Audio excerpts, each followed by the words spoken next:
Assalamualaikum warahmatullahi wabarakatuh. Nama saya Aulia Fitria Fibisawa, NRP 24 2020 017. Di sini saya akan mereview kembali materi mengenai teknik presentasi dan komunikasi. Esai sebagai buah pemikiran.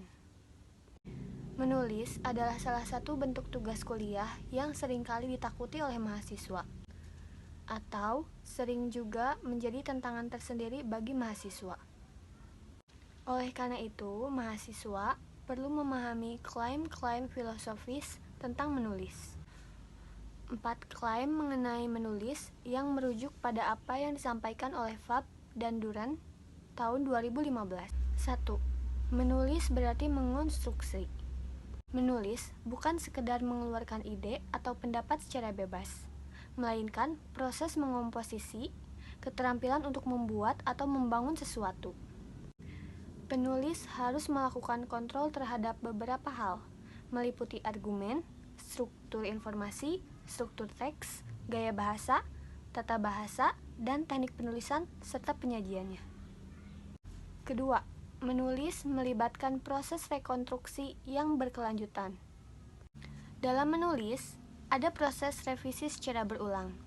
Proses menulis yang diikuti kegiatan membaca hasil tulisan secara berulang menjadi suatu tahapan yang lumrah dalam melihat hal-hal yang masih memerlukan perbaikan, penekanan, dan penguatan dari segi makna, pilihan kata, gaya bahasa, dan aspek penulisan lainnya. Ketiga, menulis adalah cara berpikir. Menulis dipandang sebagai alat. Menulis membantu penulis dalam mengorganisasikan ide ke dalam urutan atau sistematik tertentu yang tidak mudah dilakukan secara simultan dan pikirannya. Pada dasarnya, pembaca dapat melihat bagaimana cara berpikir penulis melalui tulisan yang dibuatnya. Dan yang keempat adalah menulis berbeda dengan berbicara.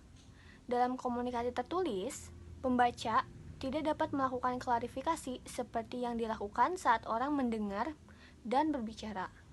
Penulis harus menyediakan semaksimal mungkin hal yang menguatkan pemahaman pembacanya. Lalu, bagaimana dengan esai sebagai salah satu karya tulis ini?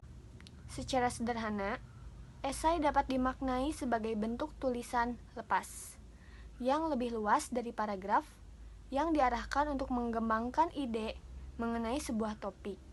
Menurut Anker tahun 2010, mahasiswa mengungkapkan apa yang dipikirkan beserta alasannya dan mengikuti kerangka penyampaian pikiran yang selain memerlukan teknik, juga memerlukan kualitas personal, kemauan, serta kualitas pemikiran. Mahasiswa diharuskan membaca secara cermat, melakukan analisis, melakukan perbandingan, menulis secara padat dan jelas, dan memaparkan sesuatu secara seksama. Sekian review materi yang telah saya sampaikan. Mohon maaf bila ada kesalahan. Assalamualaikum warahmatullahi wabarakatuh.